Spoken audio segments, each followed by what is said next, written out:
ঠাকুরের আতুল চরণে প্রণাম জানিয়ে, আরাধ্যা জগৎজননী বড় মায়ের আতুল চরণে প্রণাম জানিয়ে, পরম পূজ্যপাদ বরদার চরণে প্রণাম জানিয়ে, পূজনীয় আচার্যদেবের চরণে প্রণাম জানিয়ে সকলকে আমার আনন্দিত জয়গুরু বলে আলোচনা প্রসঙ্গে নবম খণ্ডে চৌঠা আষাঢ় বৃহস্পতিবার 1354 সাল সেজে ঠাকুর সন্ধ্যায় বড়াল বাংলোর প্রাঙ্গণে এসে বসেছেন।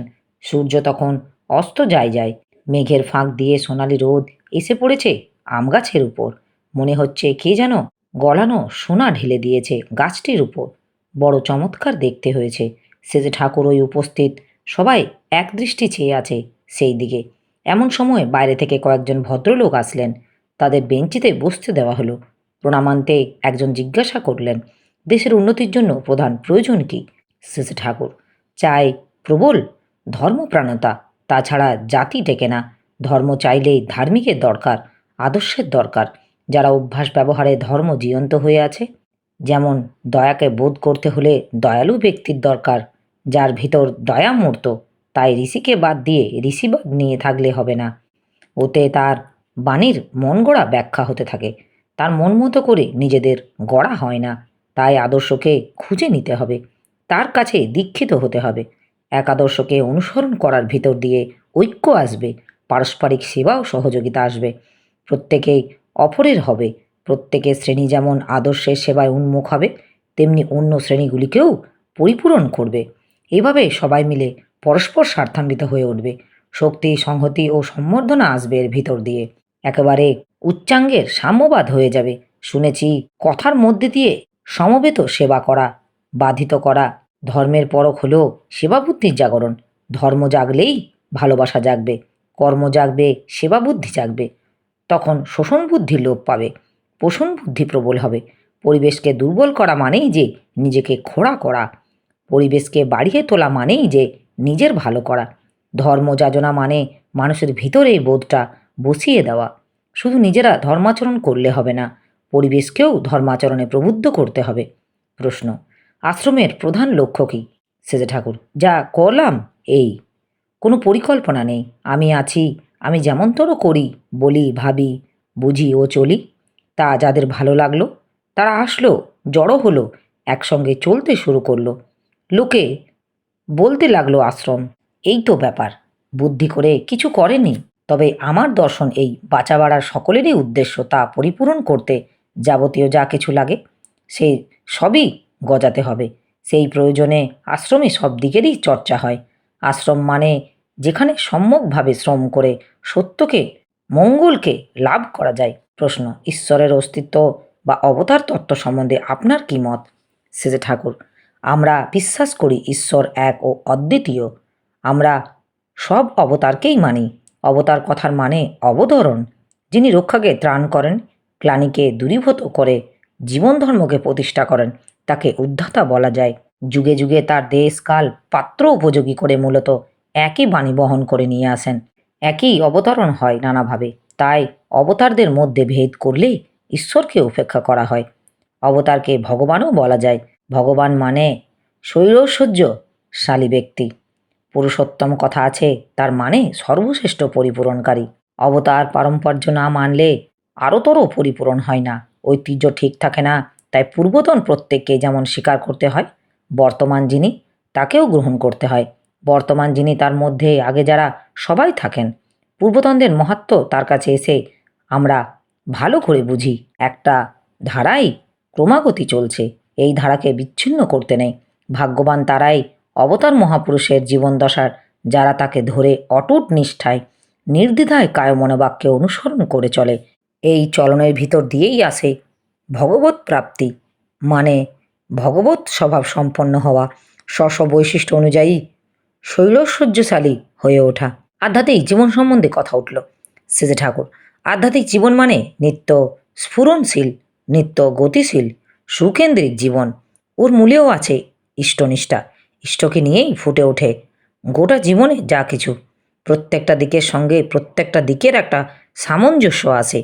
তাই দ্বন্দ্ব, অশান্তি দূরীভূত হয়ে একটি গভীর সমাধানজনিত আনন্দ দেখা দেয়। সত্তা চায় নিজেকে পোষণ করতে, সংরক্ষণ করতে, বহুতে বিস্তৃত করতে, অর্থাৎ বাঁচতে বাড়তে। এই উদ্দেশ্য সাধনের জন্য কাম, ক্রোধ, লোভ, মদ, মোহ, মাৎসর্য এই ষড়রিপু ও মন, বুদ্ধি, অহংকার ইত্যাদির আবির্ভাব হয় মানুষের ভিতর। কিন্তু মানুষ যখন এগুলির অধীন হয়ে পড়ে তখন বাঁচা-বাড়া অর্থাৎ ধর্ম থেকে ভ্রষ্ট হয়ে পড়ে। তাই ওগুলি বশ না হয়ে ওগুলিকে বশীভূত করা লাগে। মানুষ স্বেচ্ছায় ইষ্টের অধীনতা যতখানি স্বীকার করে নেয়, সর্ববৃত্তির ইষ্টানুবিন্যাস যতখানি করে চলে, ততখানি সে হয় স্বাধীন। আর এই স্বাধীন মানুষই পারে তেমনভাবে চলতে যাতে নিজের ও অপরের বাঁচা বাড়ার অক্ষুণ্ণ থাকে। এই ইষ্টনিষ্ঠা চলনকেই বলে আধ্যাত্মিকতা, একে বলে ধর্ম। পারিপার্শ্বিকের উপেক্ষা করলে ধর্ম হবে না, সবাই জহন্নমে যাবে। তুমি রাজা হয়ে থাকবে, তা হবে না। তোমার বাঁচার জন্য অন্যকে এত প্রয়োজন যে তাকে তোমার বাঁচাতেই হবে। পরিবেশ ক্ষীণ হলে তোমার জীবনও ততখানি ক্ষীণ হবে। তাহলে ভেবে দেখো ধর্ম জিনিসটা কতখানি গণতান্ত্রিক।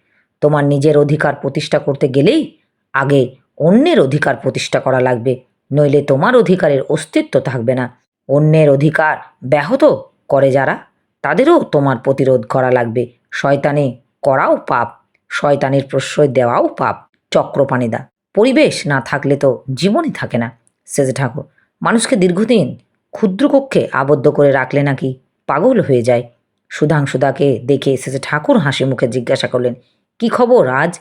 সুধাংশুদা সংক্ষেপে গুছিয়ে রেডিওর খবর বললেন। এরপর ভদ্রলোকেরা বিদায় নিলেন। শেষে ঠাকুর বললেন, আবার আসবেন। কিছু সময় পরে শেষে ঠাকুর বললেন, আজ বহুদিন পরে খিদে পেয়েছে।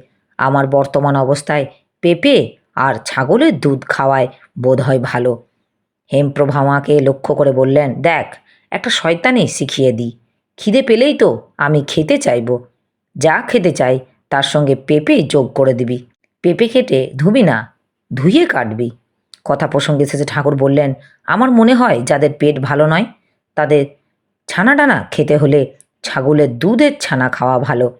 গরুর দুধের ছানাটা অনেকে হজম হয় না।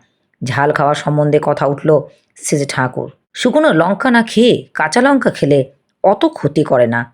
কাঁচা লঙ্কায় তাজা ভিটামিন সি খুব বেশি, তাও মাত্রা মতো খেতে হয়। ঝাল বেশি খাওয়া যেমন ক্ষতি, স্বাভাবিক অবস্থায় একেবারে না খাওয়াতেও তেমন ক্ষতি। ঝাল হিসেবে গোলমরিচ ও আদা ভালো, সবই মাত্রা মতো। সুধাংশুদা। খাওয়ার সময় সম্বন্ধে আপনার কি মত? সেজে ঠাকুর। খিদে লাগলে তখন খাওয়াই ভালো। সুধাংশুদা। ডাক্তার তো রোজ একই সময় খাওয়ার কথা বলেন। সেজে ঠাকুর। রোজ এক সময় যদি খিদে পায় তাহলে তো খুবই ভালো। খিদে না পাওয়া সত্ত্বেও কি খাওয়া ভালো?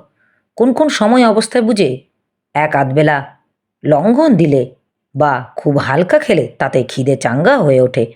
পেটকে অযথা খাটাতে নেই, জোর করে চাপাতে তা আত্মকৃত হয় না, তাতে বরং ক্ষতি করে। খিদে বুঝে কোন কোন বেলা ভাত, রুটি ইত্যাদি না খেয়ে তরল খাদ্য খাওয়া ভালো। সুস্থ অবস্থায় মাঝে মাঝে হালকা খাবার খেয়ে উপবাস শুক্রবার করার মতো পূর্বাহ্নে হবিষান্ন গ্রহণ করে সেদিন আর কিছু না খাওয়া, শিষ্য প্রজাপাত্য করা ইত্যাদি শরীরের পক্ষে ভালো। সাধারণ উপবাসের সময় জলটা বেশি খাওয়া ভালো। অনেক আগে সন্ধ্যা উত্তীর্ণ হয়ে গেছে, আকাশে বেশ তারা উঠেছে। শেষে ঠাকুর আকাশের দিকে চেয়ে অরুন্ধতী তারাটা দেখলেন এবং আঙুলি নির্দেশ করে উপস্থিত সকলকে দেখালেন। কথা প্রসঙ্গে বললেন, যেখানে বলিষ্ঠ সেখানেই অরুন্ধতী। টানের মতো টান থাকলে মৃত্যুকে ভেদ করে প্রিয় সংসর্গ লাভ করে, ছাড়াছাড়ি হয় না। এই প্রসঙ্গে জ্যোতিষশাস্ত্রের কথা উঠল। শেষে ঠাকুর অবিনাশদার সঙ্গে জ্যোতিষ সম্বন্ধে আলোচনা করতে লাগলেন। আমার এই আলোচনা প্রসঙ্গে কিছু ভুল ত্রুটি হয়ে থাকলে আপনারা আমায় ক্ষমা করবেন। উপস্থিত দাদা, ভাই, বোন, মায়েদের আমার আনন্দিত জয় গুরু।